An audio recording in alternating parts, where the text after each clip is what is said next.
ஆமென். கரங்களை உயர்த்தி ஹalleluya. வேதத்தை எடுத்துக்கொள்வோம். எசேக்கியேல் தீர்க்கதரிசன புஸ்தகம் அதனுடைய 1வது அதிகாரம்.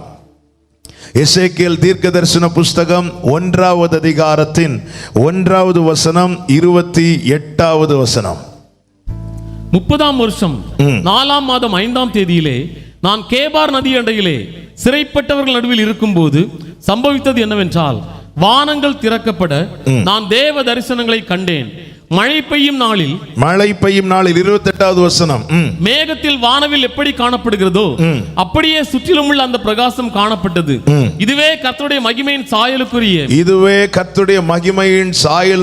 தரிசனமாயிருந்தது. அதை நான் கண்டபோது முகம் குப்புற விழுந்தேன். அப்பொழுது பேசுகிறவருடைய சத்தத்தை கேட்டேன். கர்த்தருடைய பரிசுத்த நாமத்திற்கு மகிமை உண்டாவதாக. 1வது வசனத்திலே சொல்லப்பட்டிருக்கிறது, சிறைப்பட்டவர்கள் நடுவில் நான் இருந்தேன். சிறைப்பட்டவர்கள் நடுவில் இருந்தேன். சிறைப்பட்டவர்கள் நடுவில் இருக்கிறவனுக்கு வானங்கள் திறக்கப்படுவதை பார்க்கிறான். சிறைப்பட்டவர்களின் நடுவில் இருக்கிறவன் வானங்கள் திறக்கப்பட அதிலே மகிமையின் சாயலுக்குரியவரை பார்க்கிறான். அவரை பார்த்தபோது அவருக்கு முன்பதாக அவன் முகங்குப்புற விழுகிறான். இந்த நாளிலே கர்த்தர் நமக்கு தருகிற வார்த்தை இதுதான். உங்கள் கண்களை அவர் மேல் பதிய வையுங்கள், உங்களை அவர் பாதத்தில் வைத்து விடுங்கள். உங்கள் கண்களை அவர் மேல் பதிய வைத்து உங்களை முழுவதுமாக அவருடைய பாதத்தில் வைத்து விடுங்கள். பாருங்கள், சிறைப்பட்டவர்கள் நடுவில் இருக்கிறவனுக்கு நம்பிக்கை உண்டாக்கத்தக்க எது எங்கேயுமே பார்க்க முடியாது. எந்த பக்கம் பார்த்தாலும் அடைக்கப்பட்ட சூழ்நிலை தான், விலங்குகள் தான். ஆமென். அடைக்கப்பட்ட அனுபவம் தான். சிறைப்பட்டவர்களின் நடுவில் இருக்கிற அனுபவம். சிறைப்பட்டவர்களின் நடுவில் இருக்கிறவனுக்கு நம்பிக்கை உண்டாக்குகிற ஒன்றும் இந்த பூமியிலே இல்லை. அவன் எங்கே பார்த்து விசுவாசத்தை வளர்த்துவான்? அவன் எந்த பக்கம் பார்த்து தன்னுடைய நம்பிக்கையிலே உறுதிப்படுவான்? பல நேரத்தில் நாம கூட இப்படிப்பட்ட அனுபவத்துக்குள்ளே அகப்படுகிறோம். தாவீதுக்கு இப்படிப்பட்ட அனுபவம் இருந்ததுனால சொல்லுகிறான், நான் துன்பத்தின் நடுவில் நடக்கிறேன். நான் துன்பத்தின் நடுவிலே. எசேக்கியேல் சொல்றான், நான் சிறைப்பட்டவர்களுக்கு நடுவில் இருக்கிறேன். ஆமென். சாத்ராக், மேஷாக், ஆபேத்நேகோ அக்னியின் நடுவில் இருந்தார்கள். சீஷர்கள் பயணித்த படகு நடுக்கடலிலே தத்தளித்தது. ஆமென். ஒரு பிரச்சனை ஓரத்தில் இருந்தால் கூட எப்படியாவது ஜம்ப் பண்ணியாவது ஆமென் இன்னொரு ட்ராக்ல போயிடலாம். ஆனா சென்டர்ல இருக்கிறவங்களுக்கு எங்க போக முடியும்? எப்பக்கமும் நெருக்கப்படுகிறோம் என்று பவுல் சொல்லுகிறார். நாங்கள் எப்பக்கமும் எந்த பக்கம் திரும்பினாலும் நெருக்கம். இது நடுவில் என் நம்பிக்கை வற்றிதான் போகும். ஆமென். கர்த்தருக்கு மகிமை உண்டாவதாக. விசுவாசம் மங்கிதான் போகும். ஆனால் இது நடுவிலும் நம்முடைய நம்பிக்கை தீபம் பற்றி எறிய, விசுவாசம் புதிதாய் துளிர்விட நாம் பார்க்க வேண்டிய ஒரே டைரக்ஷன் எங்க தெரியுமா? வலப்புறமோ இடப்புறமோ முற்புறமோ பிற்புறமோ அல்ல. எனக்கு ஒத்த ஆசை வரும் பர்வதங்களுக்கு நேராக என் கண்களை ஏறெடுக்கிறேன். வானத்தையும் பூமியும் உண்டாக்கின கர்த்தரிடத்திலிருந்து எனக்கு ஒத்தாசை வரும். ஹalleluya. விசுவாசம் தொய்ந்து போன நிலைமையில யாராவது இனி அவ்வளவுதான், எனக்கு முன்னாடி இருந்தவங்களுக்கு இதே பிரச்சனை இருந்துச்சு, அவ்வளவுதான், அதுலயே அவங்க இல்லாம போயிட்டாங்க. இதே வியாதி இருந்துச்சு, அப்படியே இல்லாம போயிட்டாங்க. இதே ப்ராப்ளத்தை ஃபேஸ் பண்ணாங்க. எப்பக்கமும் சிறைப்பட்டவர்கள் சூழ்ந்து இருக்க அது நடுவில் இருந்து கொண்டு ஒவ்வொருவரையாய் பார்த்து பார்த்து இருக்கிற நம்பிக்கை தளர்ந்து கொண்டு இருக்கிறதா? உங்கள் கண்களை பரத்துக்கு ஏறிடுங்கள். உங்கள் கண்களை வானத்தை நோக்கி பாருங்கள். முன்னாடி செங்கடல், பின்னாடி பார்வோன். ஆமென். ரைட்லயும் ஓட முடியாது, லெஃப்ட்லயும் ஓட முடியாது. எனக்கு கொஞ்ச தூரம் ஓட அங்க பெரிய பர்வதங்கள் இருக்கிறது. இஸ்ரவேல் ஜனங்களுக்கு எங்கேயுமே ஆமென் நகர முடியாத சூழ்நிலை. இது நடுவில் அவர்கள் கர்த்தரை நோக்கி பார்த்தார்களாம். கர்த்தரை நோக்கி பார்த்தார்கள். யோசபாத் ஆமென் யூத ஜனங்கள் இவர்களை சூழ சத்துருக்கள் படையெடுத்து வந்தபோது யோசபாத் ஜனங்களை அழைத்து கொண்டு தேவ சமூகத்தில் நின்று என்ன சொன்னான் தெரியுமா? நிற்க பலன் இல்லை, இனி என்ன செய்யணும்னு எங்களுக்கு தெரியவில்லை, எங்கள் கண்கள் உம்மையே நோக்கி பார்க்கிறது. நம்பிக்கையுடைய சிறைகளே, நீங்கள் அரணுக்கு திரும்புங்கள். நம்பிக்கையுடைய சிறைகளே, அரணுக்கு திரும்புங்கள். நான் என் விசுவாச தீபத்தை மீண்டும் பற்றி எரிய வைக்க செய்ய வேண்டியது என்ன? விசுவாசத்தை துவக்குகிறவரை நான் நோக்கி பார்க்க வேண்டும். உங்கள் கண்களை நீங்கள் அவரை விட்டு எடுக்காதிருங்கள். Fix your eyes on Jesus. உங்கள் கண்களை கிறிஸ்துவின் மேல் பதிய வையுங்கள். வேறு எதையும் நோக்கி பார்க்காதிருங்கள், வேறு யாரையும் நோக்கி பார்க்காதிருங்கள். வேறு எதையும் வேறு யாரை நோக்கி பார்த்தாலும் விசுவாசம் மங்கும். நான் இருப்பது சிறைப்பட்டவர்களின் நடுவில் இருந்தாலும் என் கண்கள் அவரே. எசேக்கியேலுக்கு இப்படிப்பட்ட அனுபவம் உண்டானது. அப்பொழுது வானங்கள் திறக்கப்பட்டது. மகிமையான சாயலுடையவரை அவன் பார்க்கிறான். அவருடைய மகிமையின் பிரசன்னத்தை கண்டபோது அவன் அடுத்து உடனே செய்த காரியம் என்ன தெரியுமா? அவருக்கு முன்பதாக முகங்குப்புற விழுந்தான். 2021 ஆண்டுல என்னுடைய வாழ்க்கை அர்த்தமுள்ளதாய் மாற வேண்டும். என் வாழ்க்கை வெற்றியுள்ள வாழ்க்கையா இருக்க வேண்டும். என் வாழ்க்கை விடுதலையின் வாழ்க்கையா இருக்க வேண்டும். என் வாழ்க்கை ஒரு சுதந்திரவாளியின் வாழ்க்கையா இருக்க வேண்டும். கண்ணீர் இல்லாத அடிமைத்தன நுகத்தடி விலக்கப்பட்ட ஒரு வாழ்க்கையாய் என் வாழ்க்கை காணப்பட வேண்டும் என்று ஏக்கத்தோடு யாராவது இந்த சத்தத்தை கேட்டுக்கொண்டிருப்பீர்களே, ஆனால் உங்களோடு கர்த்தர் சொல்லுகிற வார்த்தை இதுதான். கிறிஸ்துவை நோக்கி பார்த்து அவர் பாதப்படியிலே உங்களை முற்றிலுமாய் சமர்ப்பித்து விடுங்கள். முற்றிலுமாய் என்ன வேணுமோ பண்ணிக்கோங்க ஆண்டவரே.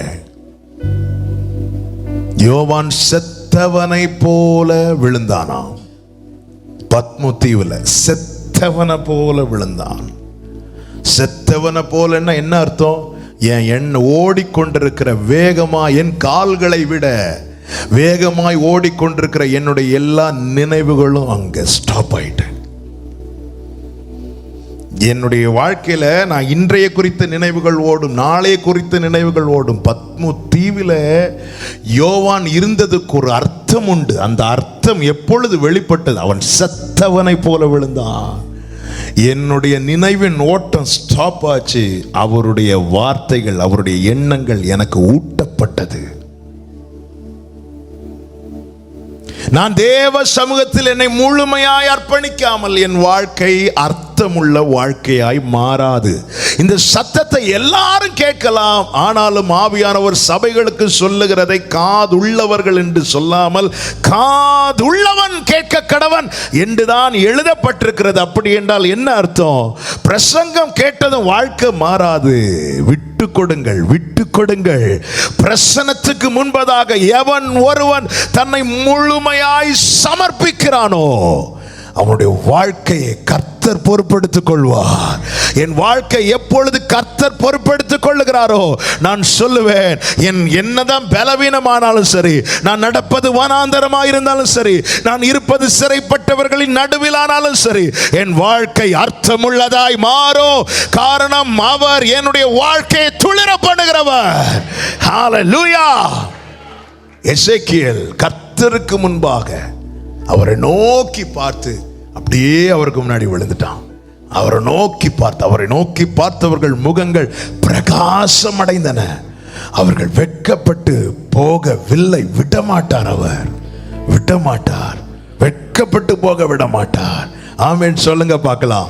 அப்படி தேவ சமூகத்திலே அவரை நோக்கி பார்த்த ஆவிக்குரிய கண்ணோட்டத்தோடு இந்த செய்தியை உங்கள் மத்தியிலே பகிர்ந்து கொள்ள விரும்புகிறேன்.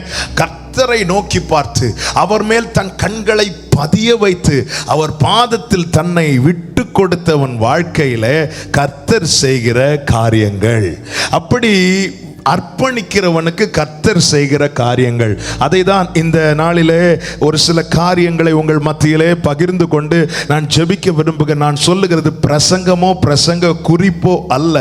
கர்த்தர் பேசும்படி சிந்தையிலே கொண்டு வந்து தியானிக்க வைத்து கற்று தந்த காரியங்களை தான் உங்களோடு கூட பேசி கொண்டிருக்கிறேன். நீங்கள் இதுவரை ஆமென், இன்று காலையில கூட ஆமென், நான் புறப்பட்டு ஆமென் எழுந்து காலை ஜெபத்துக்கு ஆயத்தமாகும் போது கர்த்தர் கண்களுக்கு முன்பாய் கொண்டு வந்த வார்த்தையும் அதுதான்.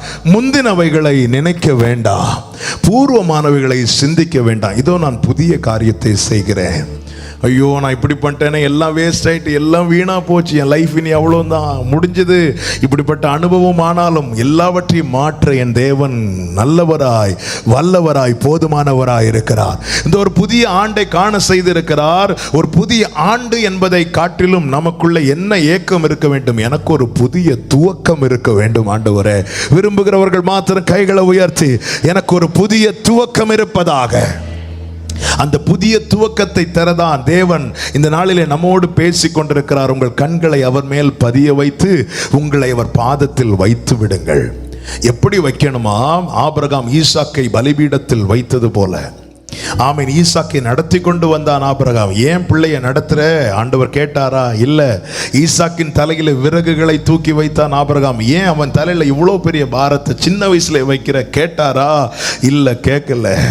ஆமீன். ஈசாக்கை அழைத்து கொண்டு பலிபீடத்தில் எப்பொழுது வைத்தானோ, ஈசாக்கு பலிபீடத்தில் எப்பொழுது வைக்கப்பட்டானோ, அதன் பிறகு அவன் கத்தி ஓங்கின போது பரத்திலிருந்து ஓனர் பேச ஆரம்பித்தார், உரிமையாளர் பேச ஆரம்பித்தார். பிள்ளை மேல கைய வச்சிராதேன்னு. நான் என்னை முழுமையாய் அவருடைய பலிபீடத்தில் வைப்பதின் அடையாளம் என்ன? அவர் இஷ்டம் போல நடப்பதாக. என் சித்தமோ என் விருப்பமோ நிறைவேற நான் என்னை பலிபீடத்தில் வைக்க முடியாது. நான் பலிபீடத்தை சுத்தி சுத்தி வர முடியுமே தவிர என்ன பலிபீடத்தில் வைக்க முடியாது.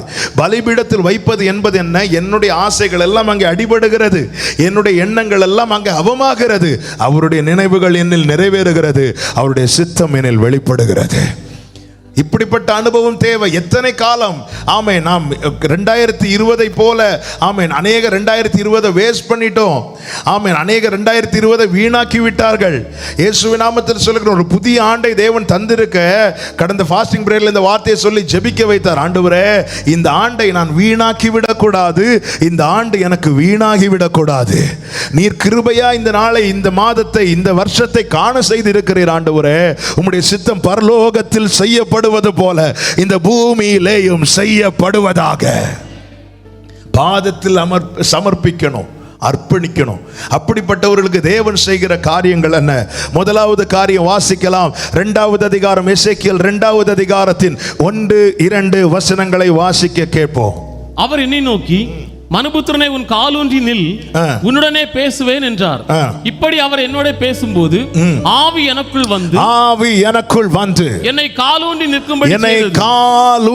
நிற்கும்படி செய்தது. கவனிங்க, தேவ சமூகத்தில் முகங்குப்புற விழுந்தவனை, தேவ சமூகத்தில் முழுமையாய் விட்டு கொடுத்தவனை, அவனை கர்த்தர் என்ன செய்கிறார்?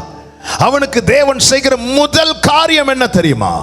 அவனை தேவன் நிற்க பண்ணுகிறார். ஆமென்.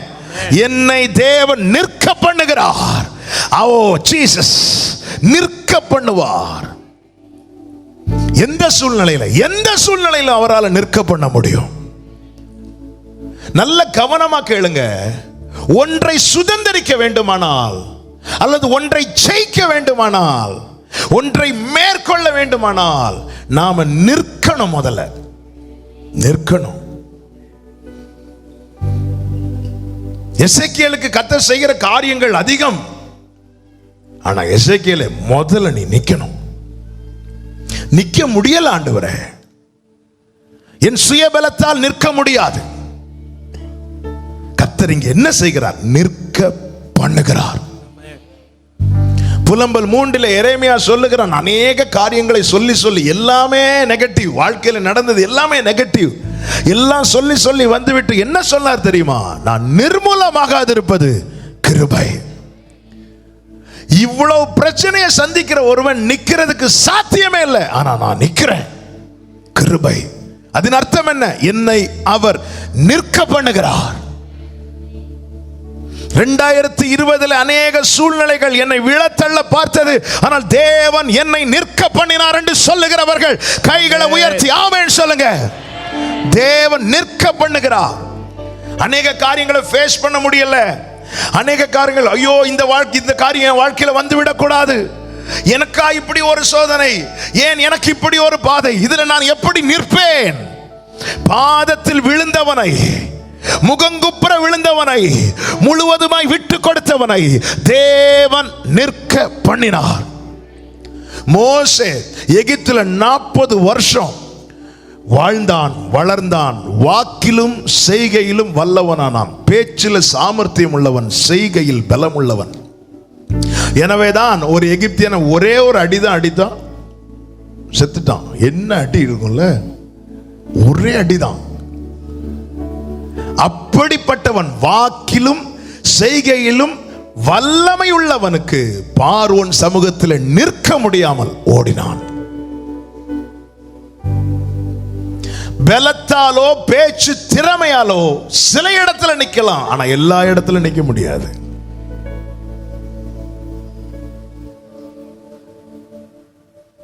பார்வோனின் சேனையில் ஒருவனுக்கு முன்பதாக மோசேக்கு நிக்க முடிந்தது, ஆனா பார்வோன் சமூகத்தில் நிக்க முடியல, ஓடிட்டான். அடுத்த 40 வருடம் வனாந்திரத்துல அவன் எதில் வல்லவனா இருந்தானோ அது எல்லாம் போயிட்டு, பேச்சு போயிட்டு, பேச்சு போயிட்டு, இப்ப ஒழுங்கா பேச வராது, செய்கையிலும் வல்லமை போயிட்டு, இப்ப கோல் இல்லாமல் நடக்க முடியாது. இப்பொழுது முச்சடியில் ஒருவர் எழுந்தருளுகிறார். மோசே இஸ்ரவேலரை ஆசீர்வதிக்கும் போது, யோசேப்பு கோத்திரத்தை ஆசீர்வதிக்கும் போது, மோசே அந்த சம்பவத்தை, அந்த அனுபவத்தை என்ன சொல்லுவான் தெரியுமா? முச்சடியில் எழுந்தருளினவருடைய தயை. வாக்கிலும் செய்கையிலும் வல்லவனான மோசேக்கு பார்வோன் சமூகத்தில் நிற்க முடியவில்லை. ஆனால் இப்பொழுது வாக்கிலும் வல்லமை போச்சு, செய்கையிலும் வல்லமை போச்சு, ஒரு கோல் இல்லாமல் நடக்க முடியாது. இந்த அனுபவத்தில் இருந்த மோசே, கர்த்தர் தரிசனமாகிறார், முச்சடியில் எழுந்தருளுகிறார். முச்சடியில் எழுந்தருளின தேவனுக்கு முன்பதாக மோசே தன்னை முழுமையாய் விட்டு கொடுத்த பிறகு கர்த்தர் செய்த முதல் காரியம் என்ன? எதற்கு முன்பதாக மோசேக்கு நிற்க முடியலையோ கர்த்தர் அங்கே அவனை கொண்டு போய் பார்வோன் சமூகத்தில் நிறுத்தினார். ஹalleluya, ஹalleluya. தேவ சமூகத்திலே தங்களை விட்டு கொடுக்கிறவர்களை, தங்களை அர்ப்பணிக்கிறவர்களை தேவன் நிறுத்துவார். நான் பாவி என்று இயேசுவின் பாதத்தில் விழுந்தவன் பேதுரு. நான் பாவி என்று பாதத்தில் விழுந்தவன், முழுமையாக அர்ப்பணித்தவன். அந்த பேதுருவை அவரோடு கூட கடலில் நிற்க வைத்தார், அவரோடு கூட மலையிலே மகிமையிலே நிற்க வைத்தார். என கேட்கிற அன்பு சகோதரா, சகோதரி, உன் கால்களை பலப்படுத்தி உன் அடிகளை உறுதிப்படுத்துகிறவருக்கு உன்னை முழுமையாய் விட்டுக் கொடு. கர்த்தருக்காக நான் பொறுமையோடு காத்திருந்தேன். சங்கீதம் 40. கர்த்தருக்காக நான் பொறுமையோடு காத்திருந்தேன். ஏன்னா என்னால் நிற்க முடியல. காரணம், நான் இருப்பது சேற்றில, பாவத்தில். அது என்னை அமிழ்த்து கொண்டிருக்கிறது. நான் கர்த்தருக்காக பொறுமையோடு காத்திருந்த போது அவர் என்னிடமாய் சாய்ந்து என் கூப்பிடுதலை கேட்டார். பயங்கரமான குழியிலும் உளையான சேற்றிலும் இருந்து என்னை தூக்கி எடுத்து கண்மலை மேல் நிறுத்தி என் அடிகளை உறுதிப்படுத்தி உறுதிப்படுத்தி உறுதிப்படுத்தி என்னை நிற்க வைக்கிறவர். ஹalleluya, நிற்க பண்ணுகிறவர். Thank you Holy Spirit. தேவனை நிற்க பண்ணுவார். 2021ல எதெல்லாம் பார்க்க போறோம்னு கன்ஃபார்மா தெரியும். என்னெல்லாம் பார்க்க போறோம்? பிப்ரவரியை பார்க்க போறோம், மார்ச்சை பார்க்க போறோம், ஏப்ரலை பார்க்க போறோம், இல்ல கிருபையினால. ஆனா பிப்ரவரியில என்னெல்லாம் பார்க்க போறோம்னு தெரியல. அவன் 2021 பார்த்துட்டோம், நீ 2021ல என்னெல்லாம் பார்க்க போறோம்னு தெரியல.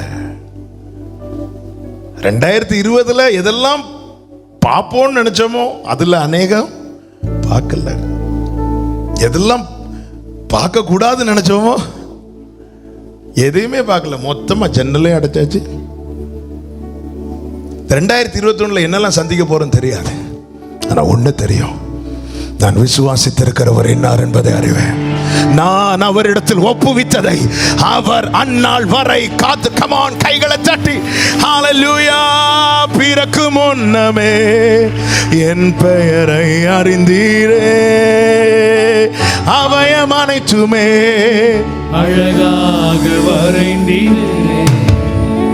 பிறக்கு முன்னமே என் பெயரை அறிந்தீரே. அப்படியே கைகளை உயர்த்தி சொல்லுவோம், என்னிடம் உள்ளதை, என்னிடம் உள்ளதையே உம்மிடம் ஒப்படைத்தே, நாள் வரையிலுமே என்னிடம் உள்ளதையே ஆமென். வரையிலுமே அதை காத்திட வல்லவரே. எசேக்கியேலின் இந்த விழுகை, முகங்குப்புற விழுந்த அனுபவம், அது அவனுடைய முடிவல்ல, அது அவனுடைய புதிய துவக்கம். பலிபீடத்தில் வைக்கப்படுகிற அனுபவம் என்பது நம்முடைய முடிவல்ல, அது புதிய துவக்கம். அது ஈசாக்கின் முடிவல்ல, அது புதிய துவக்கம். இந்த 2021 எனக்கு ஒரு புதிய துவக்கம் வேண்டும் என்று கேட்கிற ஒவ்வொருவருக்கும் சொல்லுகிறேன், கர்த்தருடைய சமூகத்திலே உங்கள் ஆவி, உங்கள் ஆத்துமா, உங்கள் சரீரம் அனைத்தையும் அர்ப்பணித்து விடுங்கள். விட்டு கொடுங்கள், விட்டு கொடுங்கள். என் ஆசை விருப்பங்கள் அல்ல, உம்முடைய சித்தமே என்னில் நிறைவேறுவதாக. அப்படி விட்டு கொடுக்கிறவர்களை தேவன் நிற்க பண்ணுவார், நிற்க பண்ணுவார். எந்த சிச்சுவேஷனில் நிற்க பண்ணுவார். எசேக்கியேலை தேவன் எப்படி நிற்க பண்ணினார் தெரியுமா? தம்முடைய ஆவியை அனுப்பி, ஹalleluya, தம்முடைய ஆவியை அனுப்பி அவனை நிற்க பண்ணினார். சீஷர்கள் இயேசுவோடு கூட 3 வருஷம் இருந்தாங்க. ஆண்டவராகிய இயேசு கிறிஸ்து வேண்டிய போதனைகளை கொடுத்தார். போய் என்ன சொல்லணும், என்ன செய்யணும், ஊழிய முறை எல்லாத்தையும் சொல்லிட்டு அவர் எடுத்துக்கொள்ளப்படுவதற்கு முன்னாடி அவங்களுக்கு கொடுத்த அசைன்மெண்ட் என்ன? நீங்கள் பூமி எங்கும் போகணும், எல்லா இடத்துக்கும் போய் ஆமென் சாட்சியாய் நிற்கணும். ஆனா உன்னதத்திலிருந்து வரும் பலனால் தரிப்பிக்கப்படும் வரைக்கும் எருசலேமை விட்டு போயிடக்கூடாது. ஏன்? ஏன்னா அவருக்கு தெரியும் இவங்களுக்கு நிற்க முடியாது. என்னை குறித்த தேவ திட்டங்கள் பெரிதா இருக்கலாம், பெரிதாய் உண்டு. அவருடைய திட்டமே பெருசு, அவரே பெருசு இல்ல.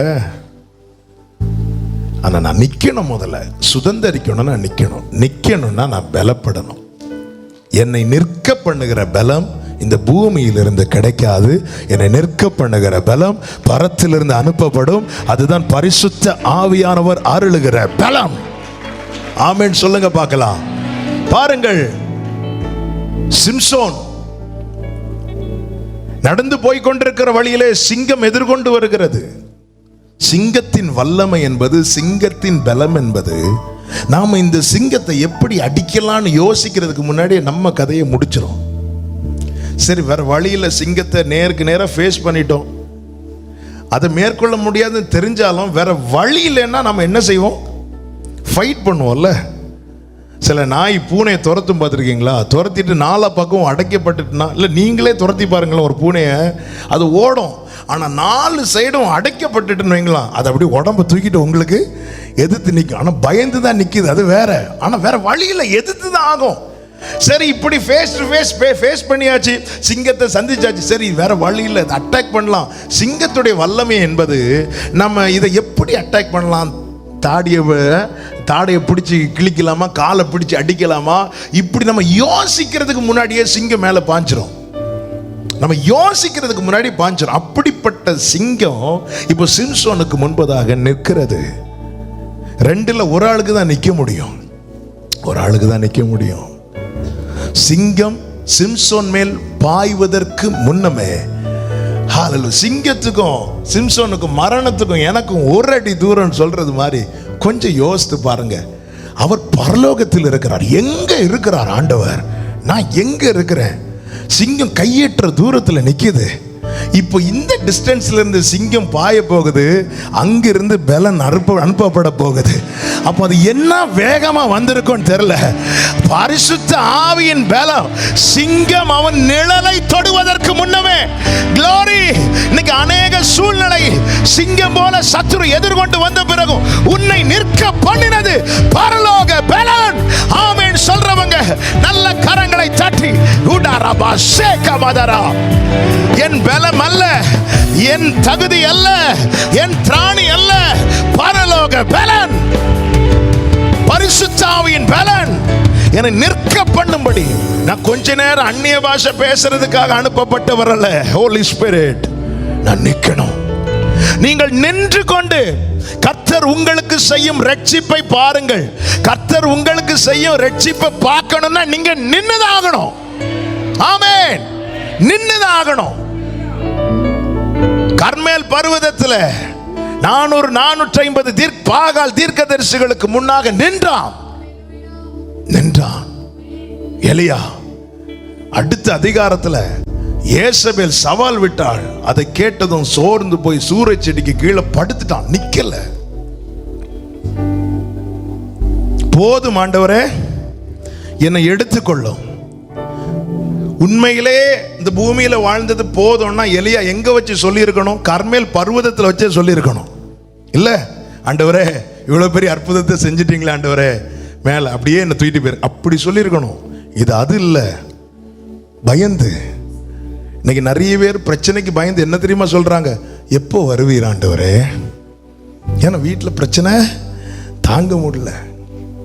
பிரைஸ்லா, ஹல்லேலூயா. நாங்கெல்லாம் படிக்கும்போது எக்ஸாம்லாம் வரும்போது அப்போதான் சண்டே ஸ்கூல்லாம் போயிட்டு வருவோம். வருகை பற்றி சொல்லியிருப்பாங்க. திடீர்னு எக்காலம் சவுண்டு வரும். எக்ஸாமுக்கு முன்னாடி ஒரு சின்ன ஆசை, இந்த சவுண்டு மட்டும் கேட்காதா, தூக்கி போட்டுட்டு போயிடலாம். இன்னைக்கு நிறைய பேருக்கு ஆண்டவர் வரணும்னு ஆசைப்படுறது எதுக்கு தெரியுமா? நிறைய பிரச்சனைகளை ஃபேஸ் பண்ண முடியாததுனால. நல்ல கவனிங்க, இவன் பயப்படுகிறான்.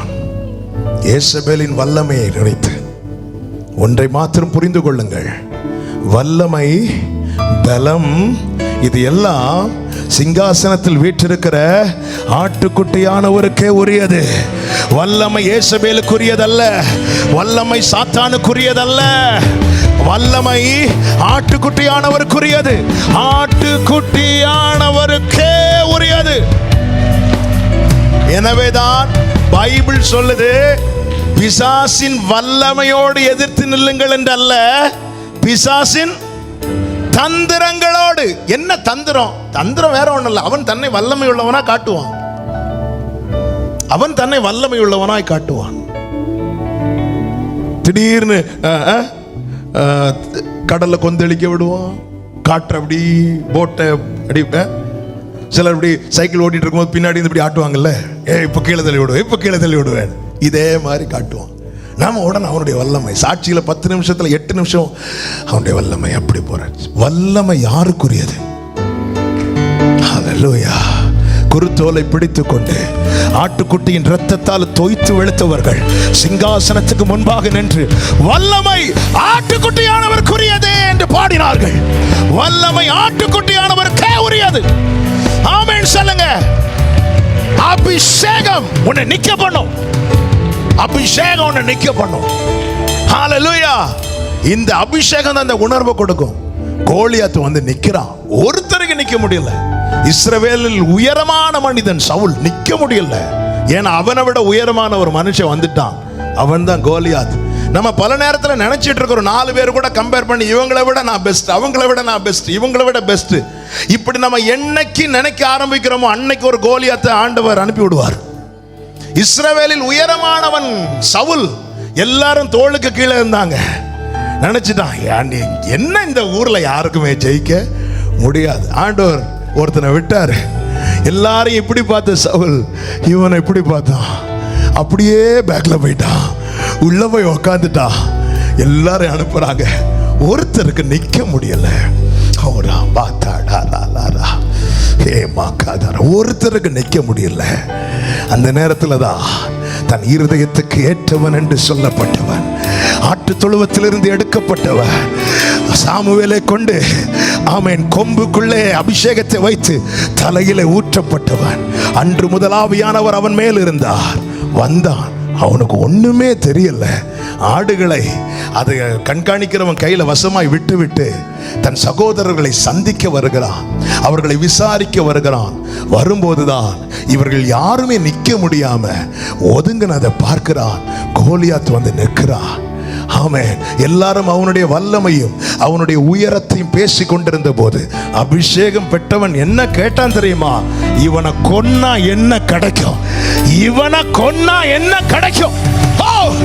ஜீசஸ். அபிஷேகம் பெற்றவன் வாயில நம்பிக்கையின் வார்த்தை வரும். அபிஷேகம் பெற்றவன் வாயில நம்பிக்கையின் வார்த்தை வரும். Glory. இவனை கொன்னா என்ன கிடைக்கும்? அடிச்சான்ல, அடிச்சுட்டு என்ன பண்ணா தெரியுமா? எடுத்து வாசிக்க நேரம் இல்லை. நேர போய் கோலியாத்து நெஞ்ச மிதிக்கிறான். நெஞ்சில் அவன் கால் படுது. கோலியாத்தின் பட்டயத்தை உருவி அவன் கழுத்தை வெட்டுறான், தலையை நசுக்குறான், தலையை துண்டிக்கிறான். எங்க மிதித்து? கோலியாத்தின் நெஞ்ச மிதித்து. ஆமே, இது தாவீது செய்தது. தாவீது என்ன செய்தான்? கோலியாத்தின் நெஞ்ச மிதிக்கிறான். நெஞ்சிலே ஒரு மிதிச்சு என்ன செய்கிறான்? கோலியாத்தின் தலைய தூக்குறான். அபிஷேகம் பெற்றவன் நிப்பான், இதை செய்வா. ஆமே, ஆமே. அபிஷேகம் பெற்ற சகோதரா, சகோதரி, உன்னை உன் குடும்பத்தில் வைத்திருப்பது நோக்கத்தை அறிந்தாயா? ஆமே. உன் ஃபேமிலியை நிக்க விடாம பண்ணுகிற சில கோலியாத்தை வீழ்த்த நீ நிற்க வேண்டியது அவசியம். ஏலா ராமா ஷேகா பதாரா. நல்ல கவனமா கேளுங்க. ஆமென். தாவீது செய்தா, கோலியாத்தை வீழ்த்தி கோலியாத்தின் நெஞ்சு மேலே ஏறி நின்று கோலியாத்தின் தலையை எடுத்தான். தாவீதின் வம்சத்துல என்றென்றும் ஜெயித்தவர், எப்பொழுதுமே ஜெயிக்கிறது தான் அவருக்கு வேலை. அவர் எங்க பார்த்தாலும் ஜெயம், எங்க போனாலும் ஜெயம். வந்தார், இந்த பூமியில வந்தார். தாவீதின் வேரும் தாவீதின் குமாரனுமான என் ஆண்டவராக இயேசு கிறிஸ்து வந்தார். கல்வாரி சிலுவையில சிலுவை நாட்டப்பட்டது. எல்லாரும் பார்வையில் அந்த பர்வதத்தில் நாட்டப்பட்டது போல இருக்கும். ஆனா நான் இயேசுவின் நாமத்தில் சொல்லுகிறேன், சாத்தானுடைய நெஞ்சில நாட்டப்பட்டது. இதோடு இந்த சாபம் முறிந்தது, இதோடு இந்த பாவம் முறிந்தது, இதோடு இந்த வேதனை முறிந்தது, இதோடு இந்த தரித்திரம் முடிந்தது. இனி என் ஜனம் நிப்பாங்க, இனி என் ஜனம் நிப்பாங்க. இனி பேதுரு நிப்பா, இனி யோவான் நிப்பா. ஹalleluya. ஆணி அடித்தது சாத்தானே, ஜனத்துக்கு புதிய துவக்கம், உனக்கு என்றென்று முடிவு கட்ட. ஹalleluya. ஓ ராபா தாடாரா. சிலுவை நாட்டப்பட்டது, ஆணி அடிக்கப்பட்டது. சகல அதிகாரத்தின் துரைத்தனங்களை உறிந்து கொண்டு சிலுவையிலே ஆணி அடித்து வெற்றி சிறந்தார், வெற்றி சிறந்தார். அன்று தாவீது கோலியாத்து நெஞ்சு மேல நின்று கழுத்தெடுத்தான். கோலியாத்தின் கழுத்தை என் ஆண்டவராக இயேசு கிறிஸ்து ஆமென் சாத்தானின் தலையை நசுக்கி போட்டார். ஹalleluya. இனி அவனுக்கு வல்லமை இல்ல, இனி அவனுக்கு வல்லமை இல்ல. வல்லமை ஆட்டுக்குட்டியானவருக்கு. glory. நல்ல கரங்களை தட்டி ஏரா மாஷந்தரே. வல்லமை ஆட்டுக்குட்டியானவருக்கு. இனி சாத்தானுக்கு வல்லமை கிடையாது, இனி அவனுக்கு தந்திரம் தான். பார்த்தா இனி வல்லமையால் அவன் ஜெயிக்க முடியாது. இனி தந்திரம், வல்லமை இருக்கிறது போல காட்டுவா. ஆமே, ஆமே. அல்லது வல்லமைங்கிற வார்த்தை அவருக்கே உரியது. ஆமென் சொல்லுங்க. ஆமென். glory. ஷாபா காதா ரீபா மாமா ஜீசஸ். அபிஷேகம் ஒன்று நிக்க பண்ணும். எசேக்கியேல் மேல கர்த்தருடைய ஆவி வந்தது. எசேக்கியேலை நிற்க பண்ணினார். நிற்க பண்ணிட்டு 37வது அதிகாரத்தில் உலர்ந்த எலும்புகளுக்குள்ள கொண்டு போய் நிறுத்துறார். ஆமே. நான் ஆவிக்குரிய கண்ணுட்டு நான் சம்பவங்களுக்குள்ள போகல. இதே இது நானா இருந்திருந்தா என்ன சொல்லியிருப்பேன் தெரியுமா? இதுக்கு நான் அங்க விழுந்தே கடந்திருப்பேன். ஆண்டவரே, இல்ல அங்கிருந்து கொண்டு இங்கே வந்து நிக்கிறதுக்கா? இதுக்கா இவ்வளவு பலன்? இதுக்கா இவ்வளவு ஆயுள? இதுக்கா இவ்வளவு கிருபைகள்? நிற்க பண்ணிட்டு எசேக்கியேல், ஆண்டவரே இனி எனக்கு ஏதாவது வாழ்வு உண்டான்னு கேட்க வாய் திறக்கிறதுக்கு முன்னாடி எசேக்கியேல்கிட்ட கேட்டார், இந்த எலும்பு உயிரடையுமா சொல்லு. எசேக்கியேல் சொல்றான், உங்களுக்கு தெரியும், உங்களுக்கு தெரியும். என்ன உங்களுக்கு தெரியும்? முகங்குப்புற விழுந்த என்ன நீங்க நிறுத்தினது போல உலர்ந்திருக்கிற என் குடும்பத்தை நிறுத்துவீங்க, என் பிள்ளைகளை நிறுத்துவீங்க, என் சொந்தங்களை நிறுத்துவீங்க, என் சகோதரர்களை நிறுத்துவீங்க. Thank you father, thank you father, thank you father, thank you father. Amen. கர்த்தர் எசேக்கியேலை கொண்டு பேச வைக்கிறார். சில நேரத்தில் உங்களை கொண்டு உங்க குடும்பத்தில் பேச வைப்பா. மதிக்க மாட்டாங்க பல நேரத்தில். அதெல்லாம் நீங்க மைண்ட் பண்ணாதீங்க. ஆனா தீர்க்க தரிசன வார்த்தை எசேக்கியேலே, இந்த எலும்புகள், இந்த உலர்ந்து இருக்கிற இஸ்ரவேலர்கள் உன்னை கொண்டுதான் கேட்கணும், உன்னை கொண்டுதான் கேட்கணும். நீ பேசு, மீதியை நான் பார்த்துக்கிறேன். எசேக்கியேல் பேசிட்டு பார்த்துட்டு இருக்கிறான். எசேக்கியேல் பேசிட்டு பார்த்து கொண்டிருக்கையில் ஒரு ஆவி புறப்பட்டு வந்தது. கர்த்தருடைய வார்த்தை இவைகளை சேர்த்தது. ஆவி புறப்பட்டு வந்தது, காலூன்றி பெரிய சேனையாய் நின்றது. ஆமென், ஆமென்.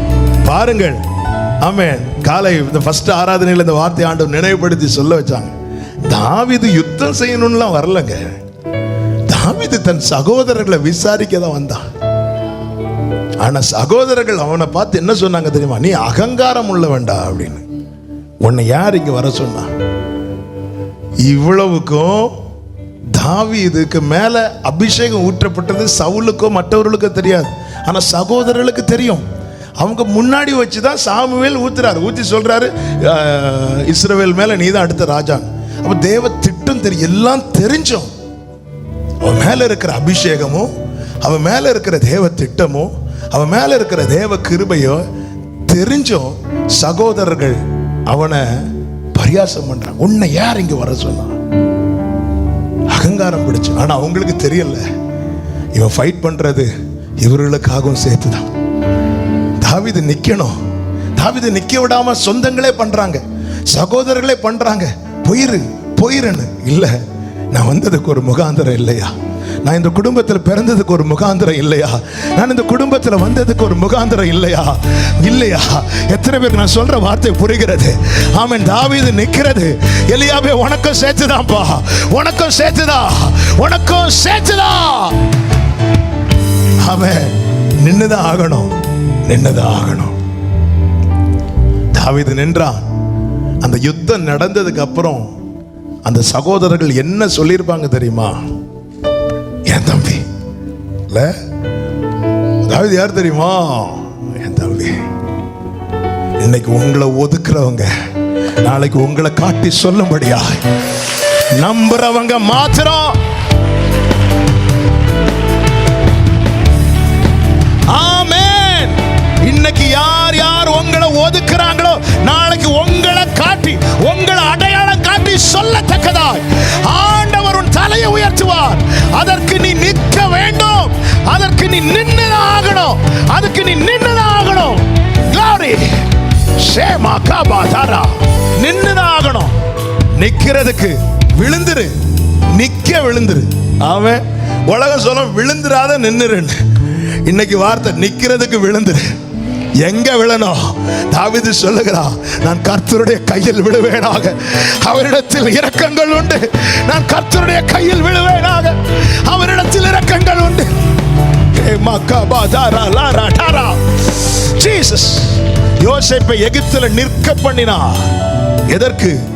மொத்த குடும்பத்தை இன்னும் கொஞ்ச நாள்ல நிக்க பண்ணணும். ஹல்லேலூயா, ஹல்லேலூயா. எசேக்கியேலை நிற்க பண்ணினா எதற்கு? உலர்ந்திருக்கிற இஸ்ரவேலரை நிக்க பண்ணணும். ஆண்டவர் பலப்படுத்தி பலப்படுத்தி நிக்க பண்ணுகிறாரா? பவுல் சொல்றாரு, வாழ்ந்திருக்கவும் எனக்கு தெரியும், தாழ்ந்திருக்கவும் கற்றுக்கொண்டேன். நான் எந்த நிலைமையில் இருந்தாலும் மன ரம்மியமாய் வாழ கற்றுக்கொண்டேன். எப்படி பவுலை முடிந்தது? அடுத்த வார்த்தை, என்னை பலப்படுத்துகிற கிறிஸ்துவினாலே, என்னை பலப்படுத்துகிற கிறிஸ்துவினாலே, என்னை பலப்படுத்துகிற கிறிஸ்துவினாலே முடிந்தது, முடிந்தது, முடியும். ஆமென், ஹல்லேலூயா. அப்பா சமூகத்துல விட்டு கொடுங்க. ஜெயித்தவர், எல்லா வல்லமை, எல்லா மகிமை, எல்லா கனம் அவருக்கு மாத்திரமே உரியது. கைகளை உயர்த்தி ஆமென் சொல்லுங்க பார்க்கலாம். அவர் நிற்க பண்ணுகிறார். அவர் செய்கிற அடுத்த காரியம் என்ன? எசேக்கியேல் 2வது அதிகாரம் 9வது வசனம். அப்பொழுது இதோ என்னிடத்துக்கு நீட்டப்பட்ட ஒரு கையை கண்டேன். அந்த கையிலே ஒரு புஸ்தக சுருள் இருந்தது. ஒரு புஸ்தக சுருள் இருந்தது. அவர் அதை எனக்கு முன்பாக விரித்தார். அதில் உள்ளும் புறம்பும் எழுதப்பட்டிருந்தது. அதிலே புலம்பல்களும். புஸ்தக சுருள் நீட்டப்பட்டிருந்தது. 8வது வசனம். மனுபுத்திரனே, நீ அந்த கலக விட்டாரை போல கலகக்காரனாயிராமல் நான் உன்னோட சொல்லுகிறதை கேள். நான் உன்னோட சொல்லுகிறதை கேள். உன் வாயை திறந்து நான் உனக்கு கொடுக்கிறதை புசி என்றார். அப்பொழுது ஒரு கை நீட்டப்பட்டது. அதிலே ஒரு புஸ்தக சுருள் இருந்தது. தேவனுடைய சமூகத்தில் விழுந்தவர்களை, தேவனுடைய சமூகத்திலே தங்களை விட்டு கொடுத்தவர்களை தேவன் நிற்க பண்ணி என்ன செய்கிறார் தெரியுமா? இந்த புஸ்தக சுருளை கொடுக்கிறார். சத்தமா ஆமென் சொல்லுங்க. எதற்காக? இதை வாங்கி பூசி. நல்ல நான் சொல்லுகிற வார்த்தைகள் ஒவ்வொன்றாய் கேட்கணும். அப்படி என்றால் நிற்க செய்து அவர் செய்கிற அடுத்த காரியம் வார்த்தையால் நிரப்புகிறார். பூசி. அதுல நிறைய எழுதி இருக்கும். நிறைய எனக்கான ரேமா ரெண்டாவது. முதல்ல நான் கொடுக்கிறத பூசி. ஆண்டவர் அதுல அப்படி இருக்கு ஆண்டவர். அந்த முதல் 4 வசனம் வேண்டாம் ஆண்டவரே, அந்த இடையில நான் லைன் பண்ணி வச்சிருக்கேன், அது மட்டும் இல்ல நீ புசி ஆண்டவர். அதுல ஐயோன்னு இருக்கு, புசி. அதுல புலம்புல் இருக்கு, புசி. நான் கொடுக்கிறத புசி. நிற்க பண்ணி விட்டு. இன்னைக்கு அநேகர் பாருங்க, இன்னைக்கு சிலருக்கு வாக்குத்தத்தம் மட்டும் கேட்டா போதும் இல்ல, சிலருக்கு மெடிடேஷன் மட்டும் கேட்டா போதும், சிலருக்கு அந்த 1ஆம் தேதி அதுல நியூ இயர் சர்வீஸ்ல கொடுக்கிற அந்த வாக்குத்தத்தம் மட்டும் கேட்டா போதும். தேவன் நிற்க பண்ணி புஸ்தக சுருளை கொடுக்கிறார். ஆமென். வேண்டிய வார்த்தையை தருவார். ஆனா நம்மை பலப்படுத்த இந்த புஸ்தக சுருளை கொடுக்கிறார். ஒரு கை நீட்டப்பட்டது. அந்த கையில புஸ்தக சுருள் இருந்தது. இஸ்ரவேலரை மோசே ஆசீர்வதிக்கும் போது முதல் சொன்ன வார்த்தை என்ன தெரியுமா? உபாகமம் 33:2. கர்த்தர் சீனாயிலிருந்து எழுந்தருளி சேயீரிலிருந்து அவர்களுக்கு உதயமானார். பாரான் மலையிலிருந்து பிரகாசித்து 10,000 பரிசுத்தவான்களோட பிரசன்னமானார்.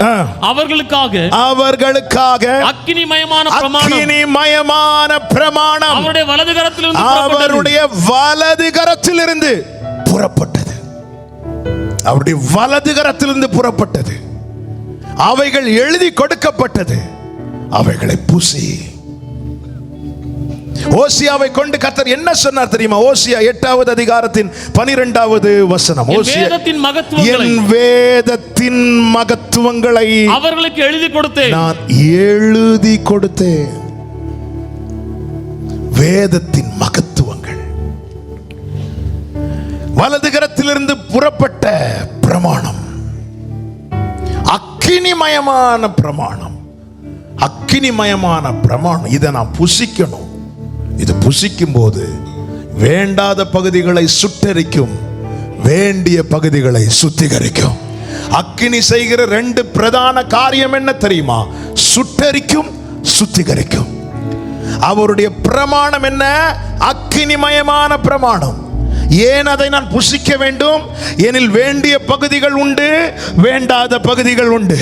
வேண்டாதவைகளை இவைகள் சுட்டரிக்கும், வேண்டியவைகளை இவைகள் சுத்திகரிக்கும். எனவேதான் சீஷர்களை பார்த்து ஆண்டவராக இயேசு கிறிஸ்து சொன்னார், நான் உங்களுக்கு சொல்லிய உபதேசத்தினாலே இப்பொழுது நீங்கள் சுத்தமானீர்கள். அதிகமாய் வசனத்தை கேட்கணும், வசனத்தை வாசிக்கணும், வசனத்தால நிரப்பப்படணும். இந்த அனுபவம் தேவை. மோசே இல்லாம யோசுவா விழுந்து கிடக்கிறான். மோசையோடு இருந்தது போல உன் கூட இருப்பேன்னு சொல்லி நிற்க வைக்கிறார். நிற்க வைத்து விட்டு அடுத்து சொன்ன காரியம் என்ன? இந்த நியாயப்பிரமாண புஸ்தகத்தை விட்டு வலதுபுறம் இடதுபுறம் சாயாதிருக்க பார். இதை விட்டு மட்டும் விளைகிறாத. இதுல கவனமாயிரு, இதுல கவனமாயிரு. அப்படி இருந்தேனா நீ புத்திமானாய் நடந்து கொள்வாய். அதன் அர்த்தம் என்ன? நீ இனி விழமாட்ட. அதாவது எனக்குள்ளே நான் வசனத்தால நிரப்பணும். அதுக்குதான் நீட்டப்பட்ட கரத்திலிருந்து இந்த பிரமாணம் நமக்கு கொடுக்கப்பட்டிருக்கிறது. ஏசாயா சொல்லுகிறார், ஏசாயா 34வது அதிகாரத்தில் 16வது வசனம், கர்த்தருடைய வாய் இவைகளை சொல்லிட்டு அவருடைய ஆவி இவைகளை சேர்க்கும். கர்த்தருடைய வாய் எங்கே, யார் மூலமாய் சொல்லிட்டு? 2 பேதுரு 1வது அதிகாரம் கடைசி வசனத்தில் படித்தால் தெரியும். பரிசுத்த மனுஷர்களை கொண்டு கர்த்தருடைய வாய் சொன்னது. மோசே முதல் இயேசுவின் மார்பில் சாய்ந்திருந்த யோவான் வரைக்கும் கர்த்தருடைய வாய் இந்த பரிசுத்த மனுஷர்களை கொண்டு பேசப்பட்ட வார்த்தைகள் அவைகளெல்லாம் அந்தந்த காலத்திலே அவர்களை கொண்டு எழுதி வைத்தார். மோசே துவங்கி யோவான் வரைக்கும் அநேகர், ஏறக்குறைய 40 பேரை கொண்டு இந்த வேதத்தில் இருக்கிற அத்தனை புஸ்தகங்களும் எழுதப்பட்டது. எல்லாரும் 40 பேரும் சேர்ந்து இருந்து எழுதல. 40 பேரும் ஒரு கான்ஃபரன்ஸ் ஹாலில் இருந்து உக்காந்து அப்படி ஒரு வட்ட மேஜையை போட்டு உக்காந்து சேர்ந்திருந்து எழுதல. 1500 ஆண்டு காலங்களில் வாழ்ந்தவர்கள், ஆமென், ஏறக்குறைய 1500 ஆண்டு காலம் எழுதப்பட்டது, இது சேர்க்கப்பட்டது. ஆமென். மோசே துவங்கி ஆமென் அந்தந்த காலத்தில் எழுதப்பட்டவைகள் எல்லாம் வேதமாக இன்று நம் கையில் கொடுக்கப்பட்டிருக்கிறது. இது எப்படி சேர்ந்தது? ஆதியாகமம் முதல் பழைய ஏற்பாட்டிலே மல்கியா வரைக்கும், புதிய ஏற்பாட்டிலே மத்தேயு முதல் வெளிப்படுத்தின விசேஷம் வரைக்கும் எப்படி இந்த 66 புஸ்தகங்களும் ஒன்றிணைக்கப்பட்டு சேர்க்கப்பட்டது? வேதம் சொல்லுகிறது, கர்த்தருடைய வாய் இவைகளை உரைத்தது, கர்த்தருடைய ஆவி இவைகளை ஒன்று சேர்த்தது.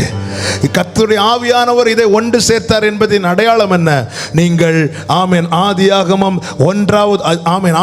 1வது அதிகாரம் துவங்கி ஆமென் நீங்கள் வாசிக்கிற ஒவ்வொரு காரியத்தையும் அடுத்தடுத்த சாப்டர் நீங்க வாசிக்கும் போது, இன்னும் சொல்ல வேண்டுமானால் பழைய ஏற்பாட்டில் வாசிக்கிற காரியத்தை வாசித்து விட்டு அப்படியே புதிய ஏற்பாடு வாசிக்கும் போது இவைகள் எல்லாம் ஜோடு இல்லாமல் இராது, இவைகள் ஒன்றுக்கொன்று முரணா இருக்காது.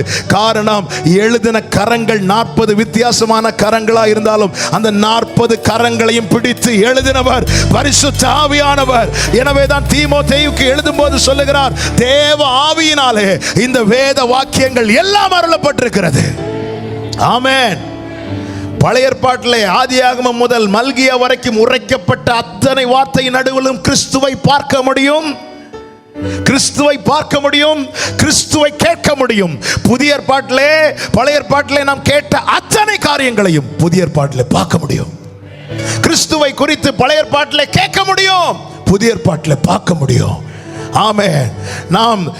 நாம் இந்த காலத்தில் பிறந்ததற்காக ஸ்தோத்திரம். ஆபிரகாம் நாட்களில் பிறக்காமல், ஈசாக்கு நாட்களில் பிறக்காமல், தாவீது நாட்களில் பிறக்காமல், ஆமென், ஏசாயா அந்த நாட்களில் பிறக்காமல் இந்த நாட்களில் பிறந்ததற்காக ஸ்தோத்திரம். ஏன்? அந்த நாட்களில் பிறந்தவர்கள் கிறிஸ்துவை கேட்க மட்டும் முடிந்தது. இந்த நாட்களில் பிறந்தவர்களுக்கு பாக்கியம் என்ன? கேட்க மாத்திரமல்ல, பார்க்கவும் முடிந்தது. அந்நிய கண்களால் அல்ல, அவருடைய பிரசன்னத்தை அனுபவிக்க முடிகிறது. அவரை அப்பா பிதாவே என்று அழைக்க முடிகிறது. அவரை ஓடி போய் கட்டி அணைக்க முடிகிறது.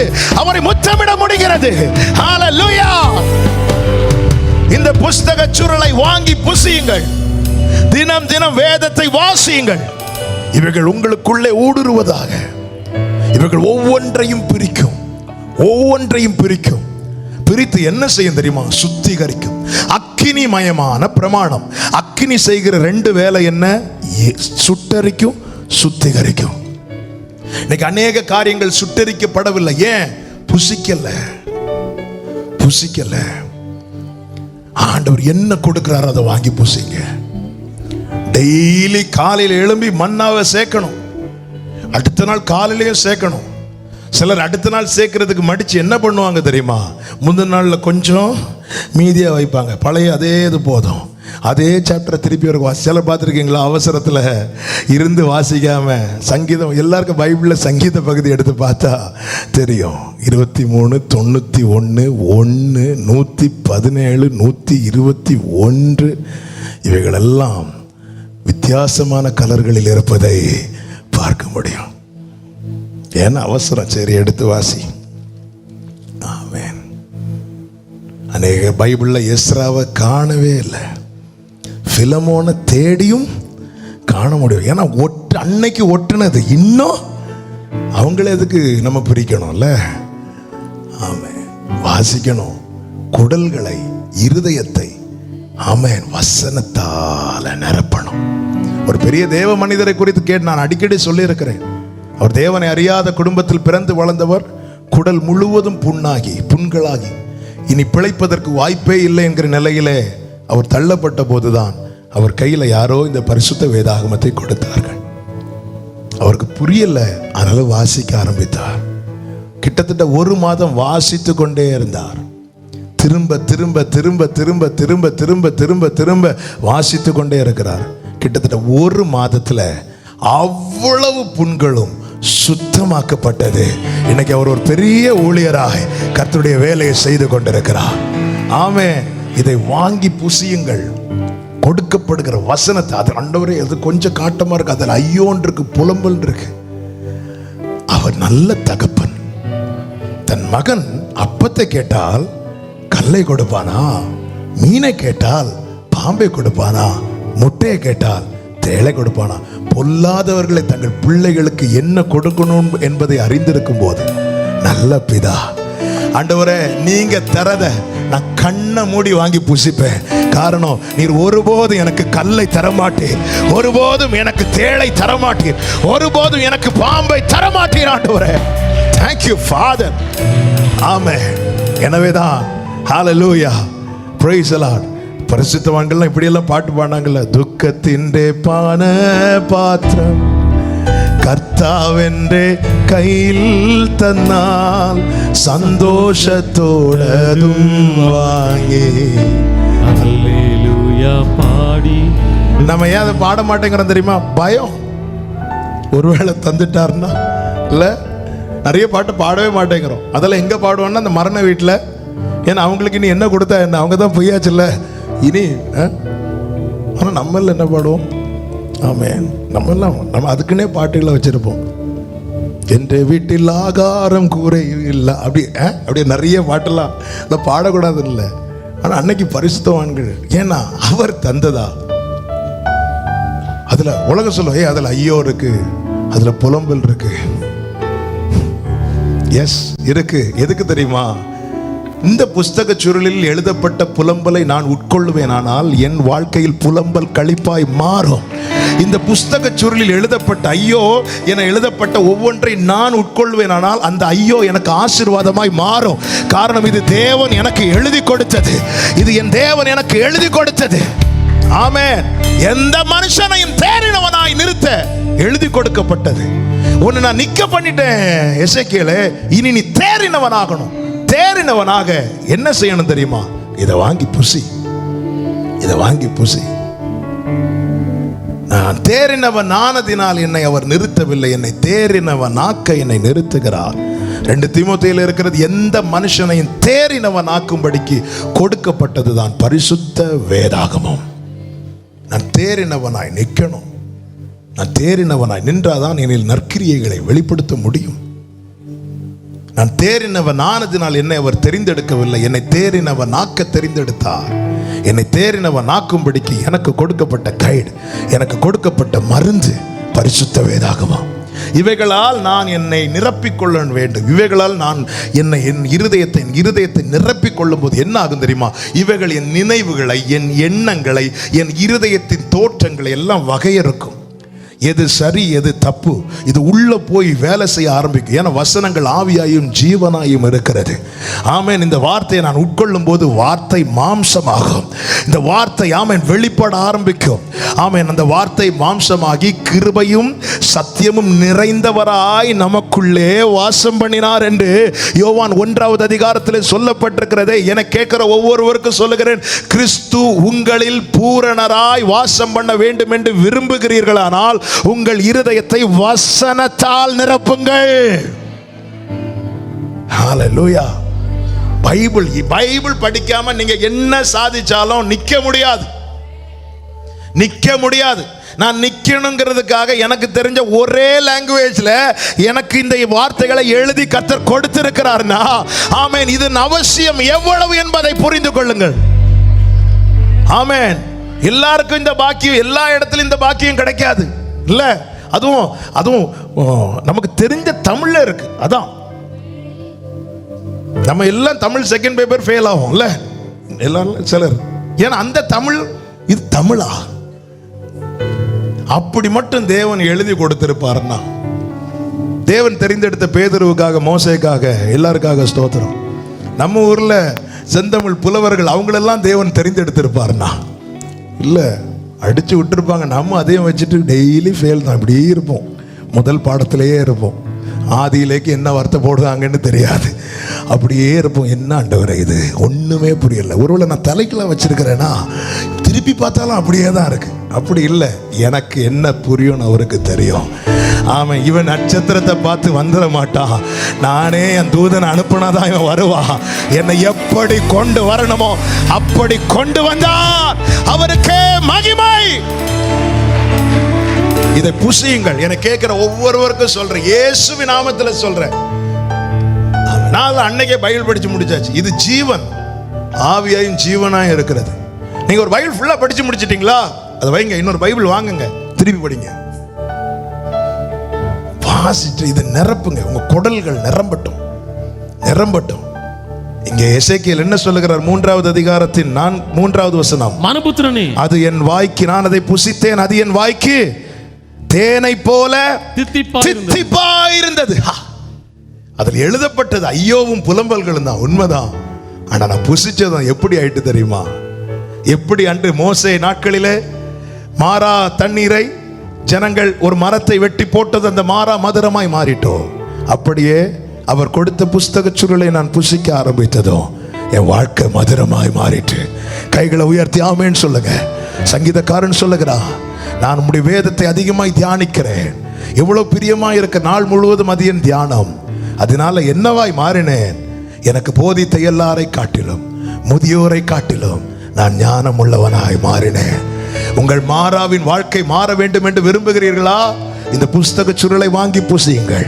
இதை தினமும் தினமும் வாசியுங்கள். இதை நேசியுங்கள், இதை சுவாசியுங்கள். உங்கள் வாழ்க்கை தேனை போல தித்திப்பாயிருக்கும். கைகளை உயர்த்தி ஆமேன்னு சொல்லுங்க. அடுத்து செய்கிறது என்ன? புஸ்தக சுருள் கொடுக்கப்பட்டது, வாங்கி புசித்த பிற்பாடு செய்தது என்ன? 3வது அதிகாரத்தின் 4-5 வசனங்கள். பின்பு அவர் என்னை நோக்கி மனுபுத்திரனே, நீ போய் இஸ்ரவேல் சந்ததியாரிடத்தில் சேர்ந்து என் வார்த்தைகளை கொண்டு அவரோட பேசு. விளங்காத பேச்சும் கடினமான பாஷையும் உள்ள ஜனத்தண்டைக்கு அல்ல, இஸ்ரவேல் சந்ததியாரிடத்திற்கே நீ அனுப்பப்படுகிறாய். நல்ல கவனிங்க. நிற்க பண்ணுகிறார், புஸ்தக சுருளை கொடுக்கிறார், வார்த்தையால் நிரப்ப பண்ணுகிறார். அவர் செய்கிற 3வது காரியம் என்ன தெரியுமா? அவனை குறித்த தேவ திட்டத்தை வெளிப்படுத்துகிறார். நிற்க பண்ணி வார்த்தையால் நிரப்ப பண்ணிட்டு விடல, அவனை குறித்த தேவ திட்டத்தை வெளிப்படுத்துகிறார். விளங்காத பாஷை உள்ளவங்களிடத்துல நான் உன்னை அனுப்பல எசேக்கியேலே, இஸ்ரவேல் ஜனத்தினிடத்திற்கே நான் உன்னை அனுப்புகிறேன். அப்படி என்றால் நல்ல கவனிங்க, என்னை குறித்த தேவ சத்தத்தை என் காது கேட்க வேண்டுமானால் என் இருதயம் வார்த்தையால் நிரம்பப்பட்டிருக்க வேண்டும். பைபிளில் ஒரு பதம் நீங்கள் பார்ப்பீர்கள், ஆவிக்குரியவன். ஆவிக்குரியவன் பார்ப்பீங்க. ஆமா, எப்படி மாம்சத்துக்குரியவனா இருக்கிறோமோ அப்படியே ஆவிக்குரியவன். அப்படின்னு என்ன அர்த்தம்? ஆவிக்குரிய கண்கள் உண்டு, ஆவிக்குரிய செவிகள் உண்டு. ஆவிக்குரிய கண்கள் திறக்கப்படும் போதுதான் தெய்வ பிரசன்னத்தை நம்மால காண முடியும். ஆவிக்குரிய செவிகள் திறக்கப்படும் போதுதான் தேவ சத்தத்தை நம்மால் கேட்க முடியும். இதுக்கு உதவுவதுதான் கர்த்தருடைய வசனங்கள். எனவேதான் தேவ திட்டத்தை தெரியப்படுத்துவதற்கு முன்னே நீட்டப்பட்ட புஸ்தக சுருளை கொடுக்கிறார். அதை அவன் வாங்கி புசித்து வசனத்தால் தன்னை நிரப்பிக் கொண்ட பிறகு அவனுக்கான சரியான சத்தத்தை கேட்கிறான். என்னை குறித்த தேவ சித்தம் என்ன? கேட்டு சொல்லுங்க பிரதர், கேட்டு சொல்லுங்க பிரதர். ஏன் நீங்க கேட்டா என்ன? உங்க காது எங்கே? எம்மாவுக்கு 2 சீஷர்கள் போனார்கள், அவர்கள் ஆவிக்குரிய கண்கள் மங்கி இருக்கிறது. கர்த்தர் எப்படி ஓபன் பண்ணார் பாத்தீங்களா? வசனத்தை கொடுத்தார். மோசே முதல் பரிசுத்தவான்களை கொண்டு எழுதிய வேத வாக்கியங்களை அவருக்கு விவரித்து காண்பித்த போது இருதயம் கொழுந்து விட்டு எரிந்தது. கண்ணு திறந்ததும் கர்த்தர் தெரிந்தார். நம்மை குறித்த தேவ சத்தம் நம்ம காது கேட்க நம்முடைய ஆவிக்குரிய செவிகள் திறக்கப்பட வேண்டும். மாம்சத்தின்படி ஓடிக்கொண்டிருந்தவன் சவுல் தனக்கு எல்லாம் கரெக்ட்னு ஓடிட்டு இருந்தான். வழியில தேவன் சந்தித்த போதுதான் புரிந்து கொண்டான், எனக்கான பாதை எனக்கு தெரியல ஆண்டவரே. தேவ சமூகத்தில் 3 நாட்கள் ஜெபித்துக் கொண்டிருக்கிறான். 3வது நாளில் அனனியாவை அனுப்பி அவன் தலையில் கை வைத்த போது செதில்கள் கீழே விழுந்தது. அதன் பிறகு பழையது போல் அவன் பார்த்தான் என்று அல்ல, அதன் பிறகு அவனுக்கு பார்வை கிடைத்தது. ஆனால் அவனுக்கு புதிய பார்வை கிடைத்தது. அதன் பிறகு அவர் நியமித்த பிரகாரம் பார்க்க ஆரம்பித்தான். தனக்கான பாதையை பார்க்க ஆரம்பித்தான். தீவிரமாய் செயல்பட்டான். ஓட்டத்தை வெற்றியாய் ஓடி முடித்தான். நல்ல போராட்டத்தை போராடினேன், ஓட்டத்தை முடித்தேன் சொல்லுகிறான். என்னுடைய ஆவிக்குரிய கண்களை திறக்கவும் என்னுடைய ஆவிக்குரிய செவிகளை திறக்கவும் தான் கர்த்தர் இந்த வசனங்களை தருகிறார். ஒவ்வொரு நாளும் தேவ சமூகத்தில் கொண்டு வந்து வசனங்களை கேட்க வைக்கிறார். வீட்டில இருந்து தியானிக்கணும். அதிகமா பைபிள் படிங்க. 1 மணி நேரமாவது படிக்கணும். அட்லீஸ்ட் ½ அன் ஹவராவது நீங்க பைபிள் படிக்கணும். ஒரு நாளைக்கு 4-5 அதிகாரங்களாவது படிக்கணும். உங்கள் இருதயத்தை வசனத்தால நிரப்பணும். ஒரு பேப்பர், நியூஸ் பேப்பர் வாங்குறோம், 10 பேஜ் 12 பேஜ் இருக்கு. சிலர் பார்த்துருக்கிறீங்களா? அந்த முதல் எழுத்துல இருந்து கடைசி எழுத்து வரை வாசிப்பாங்க. நீங்க ஒரு முறை வாசித்துட்டு 2வது முறை அதை வாசிக்க முடியுமா? முடியாது. ஏன்? பழசாயிரும். தூக்கி போட்டுருவோம். ஆனா முதல் பேப்பர் எடுக்கிறதுல சண்டை நடக்கும். சில வீட்டில் 4 பேர் இருப்பாங்கன்னா முதல்ல யார் பேப்பர் எடுக்கிறா, முதல்ல யார். ஆனா ஒரு முறை வாசித்துட்டு 2வது வாசிக்க மாட்டோம், தூக்கி போட்டுருவோம். ஆனா எத்தனை முறை இதை வாசித்து பாருங்க, இது தூக்கி போட மனசு வராது. ஏன்னா இது நம்மளை தூக்கி சுமந்து கொண்டே இருக்கும். வேதத்தை அதிகமாய் வாசியுங்கள். சத்தம் கேட்கணும். இந்த 2021 எனக்கு அவருடைய சத்தம் கேட்கணும். நான் வலதுபுறம் இடதுபுறம் சாயும் போது வழி இதுவேன்னு அவர் சொல்றார். ஆனா கேட்க மாட்டேங்குது இல்ல, சத்தம் கேட்கணும். ஆமென். ஆண்டவருக்கு மகிமை. கொந்தளிக்கிற கடல் நடுவில் நான் தான் பேதுருவை இறங்கி வா என்றார். கொந்தளிக்கிற சத்தம் அல்ல அவன் காதில் கேட்டது, அவருடைய சத்தம் கேட்டது. தைரியமா இறங்கி போயிட்டு இப்படி திரும்பி பார்த்தான், அதோட போனான். அவருடைய சத்தம் கேட்கணும். என்னை குறித்த சித்தம் அறிய. ஆமென். கர்த்தர் நிற்க பண்ணுகிறார். கர்த்தர் புஸ்தக சுருளை கொடுத்து வார்த்தையால் நிரப்புகிறார். அவனை குறித்த திட்டத்தை தெரியப்படுத்துகிறார். அடுத்து அவர் செய்கிற காரியம் என்ன தெரியுமா? 3வது அதிகாரத்தின் 14வது வசனம். ஆவி என்னை உயர எடுத்துக்கொண்டது. நான் என் ஆவியின் உக்கிரத்தினாலே மனம் கசந்து போனேன். ஆனாலும் கர்த்தருடைய கரம் என் மேல் பலமாக இருந்தது. கைகளை உயர்த்தி ஹல்லேலூயா. திட்டத்தை தெரியப்படுத்திட்டு இது முடிக்காம வந்துராதேன்னு சொல்லி விடல. அவருடைய திட்டம் பெரிது. அதை நிறைவேற்ற எந்த சின்ன கையால முடியாதுன்னு அவருக்கு தெரியும். எனவே கர்த்தர் என்ன செய்கிறார் தெரியுமா? அவருடைய கரத்தை அவன் மேல் பலமாய் வைக்கிறார். அவருடைய கரம் எப்பொழுதெல்லாம் அவனோடு இருந்ததாம், எங்கெல்லாம் அவனோடு இருந்ததாம். எசேக்கியேல் 8வது அதிகாரத்தின் 1வது வசனம். எசேக்கியேல் 8வது அதிகாரம் 1வது வசனம். 6ஆம் வருஷத்து 6ஆம் மாதம் 5ஆம் தேதியிலே நான் என் வீட்டில் உட்கார்ந்திருக்கிற போதும் யூதாவின் மூப்பர்கள் எனக்கு முன்பாக உட்கார்ந்திருக்கிற போதும், வெளியே உட்கார்ந்திருக்க சபை நடுவில் உட்கார்ந்திருக்கிற போதும் கர்த்தராகிய ஆண்டவருடைய கரம் அங்கே என் மேல் அமர்ந்தது. கர்த்தர் கையை வச்சிட்டார். எங்கே இருக்கும்போது எங்கேயும் அவருடைய கை இருக்கும். நான் வீட்டில் இருக்கும் போதானாலும் சரி, சபை நடுவில் இருக்கும் போதானாலும் சரி, நான் எங்க போய் இருக்கும் போதானாலும் சரி, அவர் கையை வச்சிட்டார்ல, அந்த கை என் கூட இருக்கும். கைகளை உயர்த்தி ஹல்லேலூயா. Thank you Father. கர்த்தருடைய கரம். ஆமென். ஆண்டவருக்கு மாத்திரம் மகிமை உண்டாவதாக. திட்டத்தை தெரியப்படுத்தி அதை நிறைவேற்ற தேவன் தம்முடைய கரத்தை நம்மேல் வைக்கிறார். இந்த நம்பிக்கையோடு தான் புறப்படணும். நான் இந்த செய்தியை ஆண்டவர் தரும்போது நான் இப்படி தான் பார்த்துட்டு என்ன எழுதி வைத்தேன் தெரியுமா? ஆண்டவரே, அந்த பெரிய திட்டத்தை இந்த சிறு கையால் நிறைவேற்ற முடியாது என்பதை அறிந்து உம்முடைய பலமுள்ள அந்த பெரிய கரத்தை என்னோடு இருக்கும்படி செய்கிறீரே, உமக்கு ஸ்தோத்திரம் அப்பா. ஆமென். தேவ திட்டங்கள் பெருசுங்க. என் கையின் சைஸை வைத்து ஆமென் திட்டத்தை எழுதுகிறவர் அல்ல, அவருடைய கையில என் திட்டத்தை எழுதி வச்சிருக்கிறார். ஆமென். தேவன் எவ்வளவு பெரியவர் பாருங்க. கரத்தை வைக்கிறார். தாவீதை குறித்த தேவ திட்டம் நிறைவேறின போது தாவீது என்ன சொன்னான் தெரியுமா? எவரையும் மேன்மைப்படுத்தவும் பலப்படுத்தவும் என் தேவனுடைய கரத்தினாலே ஆகும். ஆமென். எவரையும், தமிழ் அழகா, எவனை வேணாலும் அந்த கை மேன்மைப்படுத்தும்பா. எனவே அந்த குப்பையிலிருந்து எடுத்து அடுத்த குப்பையில தூக்கி போடல, எடுத்தது டைரக்டா ப்ரமோஷன் பிரபுக்களோடு. ஏன்னா கை வேலை செய்யுது, அவருடைய கை வேலை செய்யுது. திட்டத்தை தெரிவிக்கிற திட்டம் தெரியப்படுதுனாலே புரிஞ்சுக்கோங்க, நிறைவேற்றும்படி கரம் என் மேல இருக்கிறது. ஆமென். சொல்லுங்க பார்க்கலாம். காலை மாலை எல்லா வேளையிலும் என்னை நடத்தும் கரங்கள் நான் கண்டேன். தேவை பெருகும் போது சிக்கி தவித்திடாது கரங்கள் நான் கண்டேன். ஆமென். நேரம் போயிட்டு கொஞ்சம் வெயிட் பண்ணுங்க. கையை வச்சுட்டு சொல்றாரு, என்ன சொல்றார் பாருங்க. 26 27 வாசிங்க. 3வது அதிகாரம் 26 27. நான் உன் நாவை உன் மேல் வாயோடு ஒட்டிக்கொள்ள பண்ணுவேன், நீ அவர்களை கடிந்து கொள்ளுகிற மனுஷனாயிராமல் ஊமையனாயிருப்பாய். ஆண்டவர் சொல்ற திட்டம் என்ன? நீ பேசுவப்பா, இஸ்ரவேல் ஜனங்கள்கிட்ட போய் பேசுவ. சொல்லிட்டு கையை வச்சுட்டு சொல்றார், நீ கொஞ்ச நாள் எப்படி இருப்ப? ஊமையா இருப்ப. அவங்க பேசுவாங்க. என்ன ஆண்டவரே, என்ன என் குடும்பத்தில் பேச வைப்பீங்கன்னு சொல்லிட்டு எல்லாரும் என்ன பேசிட்டு இருக்கிறாங்க, என்ன ஊமையா வச்சிட்டு இருக்கிறீங்களே ஆண்டவரே. ஊமையா இருப்பாய். அடுத்த வார்த்தை, நான் உன்னோட பேசும்போது உன் வாயை திறப்பேன். கைகளை உயர்த்தி ஒரு ஆமீன் சொல்லுங்க பார்க்கலாம். நான் இது நேரம் இல்லை, அழகா வர்ணிக்க வேண்டிய வார்த்தைகள், நல்ல கவனிங்க. ஆண்டவர், நீங்க என்ன குறித்த திட்டம் தந்தது வேற, ஆனா நடத்துற பாதை வேற. என்னை குறித்த திட்டம் என்ன? நீ போய் பேசு, நீ போய் பேசு, நீ போய் பேசு. ஆனா கையை வச்சதும் நான் பேசுவேன்னு நினைச்சா நீங்க என்ன சொல்றீங்க? நீ ஊமையா இருப்ப, அவங்க பேசுவாங்க. இன்னும் பல நேரத்தில் இப்படி தான். சர்ச்சில் கேட்ட வாக்குத்தத்தம் ஒன்றா இருக்கும், வீட்டில் போனால் அப்படியே மாறும்.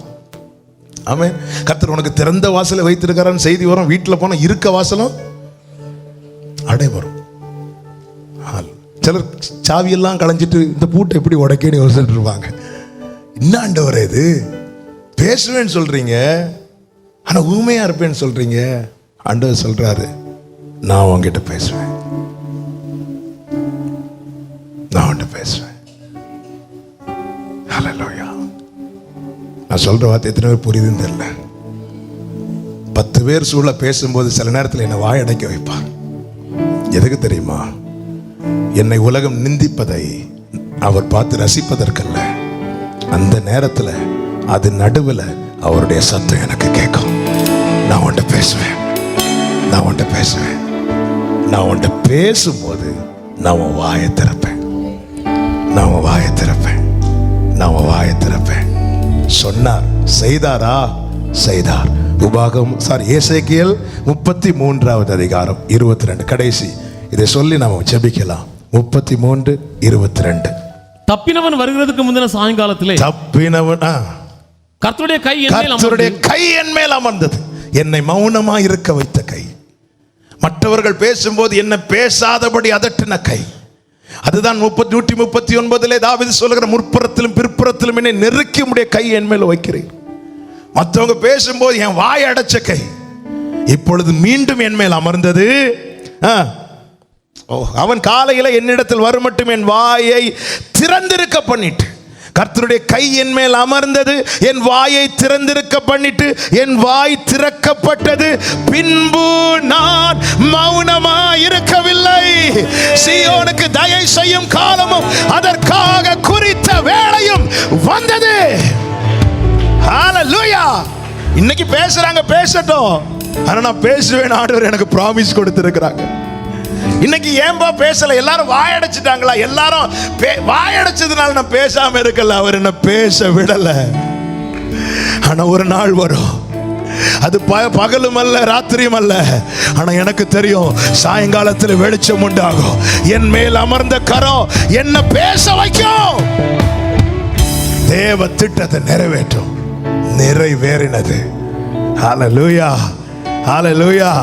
ஆண்டவரே, எல்லா வாக்குத்தத்தங்களுக்கு மாறாய் நடக்கிறதே நினைச்சு சோர்ந்து போகாதீங்க. கர்த்தர் சமூகத்தில் உங்களை முழுமையா விட்டு கொடுங்க. அவருடைய கரம் இந்நாள் வரைக்கும் இருந்து உங்களை நடத்தி கொண்டிருக்கிறது. ஆமென்.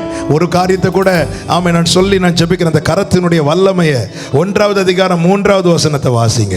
1வது அதிகாரம் 3வது வசனம். அந்த 5ஆம் தேதியிலே கல்தேய தேசத்தில் உள்ள கேபார் நதி அண்டையிலே ஊசி என்னும் ஆசாரியனுடைய குமாரனாகிய எசேக்கியேலுக்கு கர்த்தருடைய வார்த்தை உண்டாகி, அங்கே கர்த்தருடைய கரம் அவன் மேல் அமர்ந்தது. கர்த்தருடைய கரம் அவன் மேல் அமர்ந்தது. 3:14 வாசிங்க.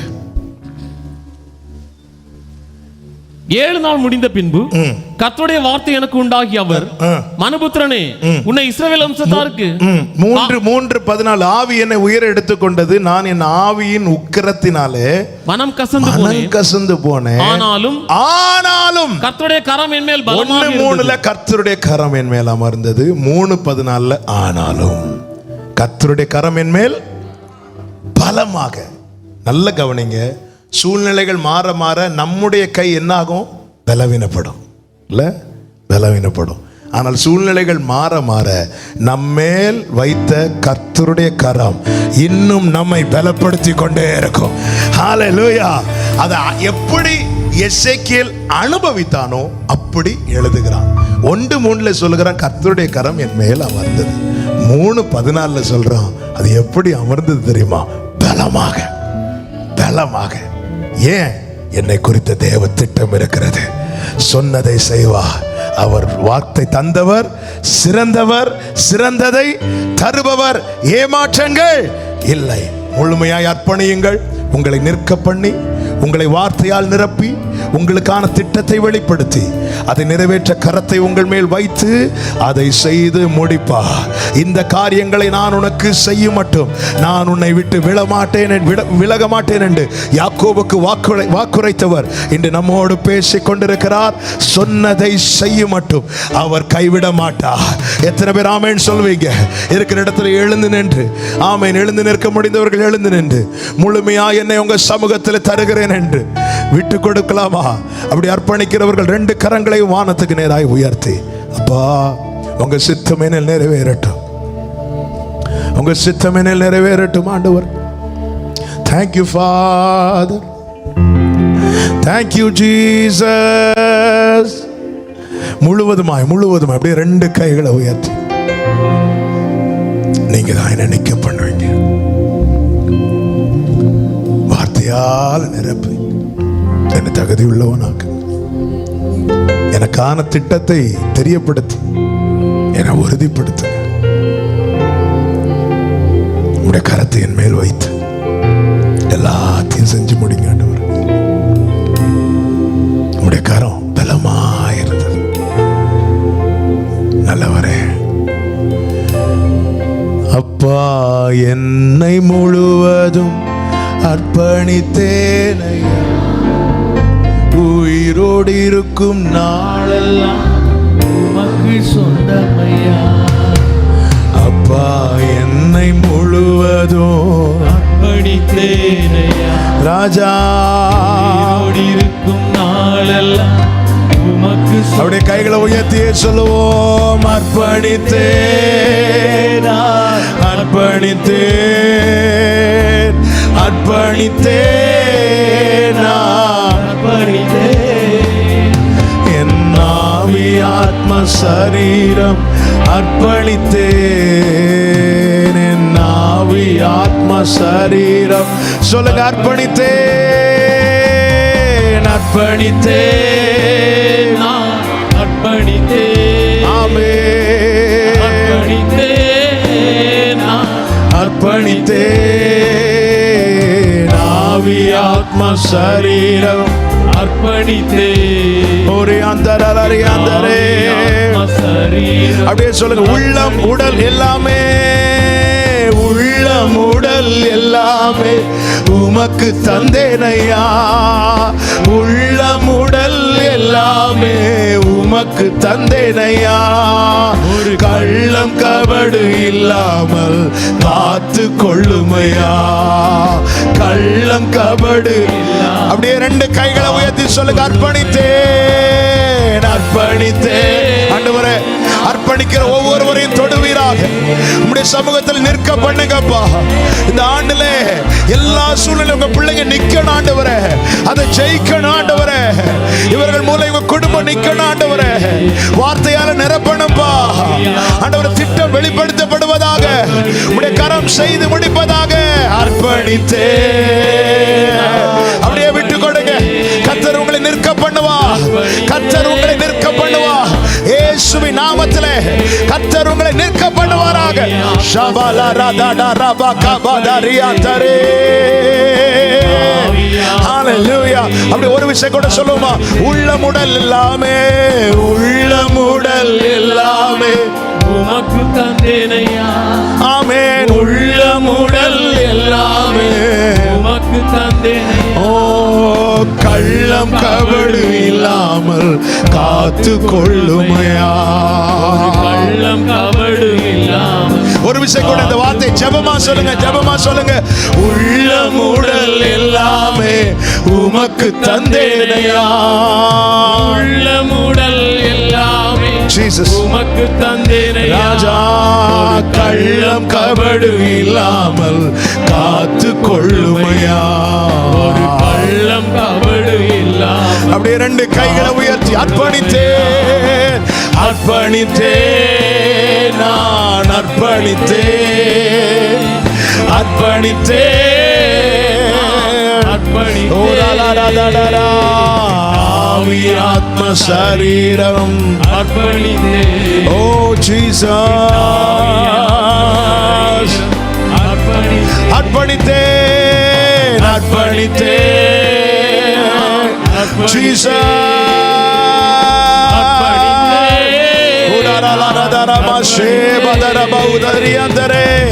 ஆவி ஆத்ம சரீரம் அர்ப்பணித்தேன். ஆமென். ஆவி ஆத்ம சரீரம். நன்றியோடு கரங்களை தட்டி ஆண்டவருக்கு மகிமை. கர்த்தர் நம்மோடு பேசுற நல்ல வார்த்தைகளுக்காக ஸ்தோத்திரம் என்று சொல்லுகிறவர்கள் நல்ல கரங்களை தட்டி Thank you Jesus, thank you Jesus. நன்றி பரிசுத்த ஆவியானவரே, நன்றி பரிசுத்த ஆவியானவரே, உமக்கு மகிமை ராஜா. பரிசுத்த பிதாவே, இரக்கமுள்ள தகப்பனே, நன்றியோடு துதிக்கிறோம், ஸ்தோத்தரிக்கிறோம். நீர் தந்த இந்த நல்ல ஆராதனைக்காய் ஸ்தோத்திரம். பாட துதிக்க ஆராதிக்க எங்களுக்கு கிருபை செய்தீர். உடைய வார்த்தைகளை எங்களோடு ஆண்டவரே நீர் வெளிப்படுத்தி பேசிக்கொண்டு எங்களை பலப்படுத்தி உடைத்து உருவாக்கின தயவுக்காக நன்றி அப்பா. எஸ் ஃபாதர், நீர் எங்களை நிற்க பண்ணுவே, உடைய வசனத்தால் எங்களை நிரம்ப பண்ணுவே, உடைய திட்டத்தை எங்களுக்கு வெளிப்படுத்துவே, உடைய கரத்தை எங்கள் மேல் பலமாய் வைத்ததை செய்து முடிப்பீர் ஆண்டவரே. நாங்கள் நம்புகிறோம் உடைய பிள்ளைகள் அப்படியே நடத்தும். இந்த அனுபவத்தை இந்த 2021 ருசித்தறிய செய்வீராக. இந்த வாரம் ஒவ்வொருவருக்கும் ஆசீர்வாதமாக இருப்பதாக. சுகம் பலன் கிருபைகளை கொடுத்து காத்துக்கொள்ளும், போக்கில் வரத்திலும் பாதுகாத்துக் கொள்ளும், எல்லா தீங்குக்கும் பொல்லாப்புக்கும் விலக்கி மறைத்து காத்துக்கொள்ளும். தேவ சமாதான கிருபையுடைய பிள்ளைகளை சூழ்ந்து கொள்ளட்டும். தொடர்ந்து இந்த வாரம் நடக்கிற ஜெபங்கள் அனைத்தையும் கர்த்தர் பொறுப்படுத்திக் கொள்ளும். ஆன்லைன் மூலமாய் ஆங்காங்கே இருந்து இந்த ஆராதனையில் இணைந்திருக்கிற அருமையானவர்களுக்காகவும் ஜெபிக்கிறோம். ஆசீர்வதியும் கிருபைக்குள்ள மறைத்துக் கொள்ளும். கனம் மகிமை துதி ஸ்தோத்திரங்கள் எல்லாமும் ஒருவருக்கே செலுத்துகிறோம். இரட்சகர் இயேசு கிறிஸ்துவின் நாமத்தில் ஜெபிக்கிறோம் எங்கள் இரக்கமுள்ள நல்ல பிதாவே, ஆமென். எல்லாரும் சேர்ந்து சொல்லுவோம், என் ஆத்துமாவே கர்த்தரை ஸ்தோத்திரி, முழு உள்ளமே கர்த்தருடைய பரிசுத்த நாமத்தை ஸ்தோத்திரி, என் ஆத்துமாவே கர்த்தரை ஸ்தோத்திரி, கர்த்தர் செய்த சகல உபகாரங்களை மறவாதே. ஆமென். நம்முடைய கர்த்தராகிய இயேசு கிறிஸ்துவின் கிருபையும் பிதாவாகிய தேவனுடைய அன்பும் பரிசுத்த ஆவியானவருடைய ஐக்கியமும் சிநேகமும் பாதுகாவலும் நம் அனைவரோடும் கூட எல்லா பரிசுத்தவான்களோடு கூட கர்த்தருடைய வருகை மட்டும் தங்கி இருப்பதாக. ஆமென். ஹalleluya.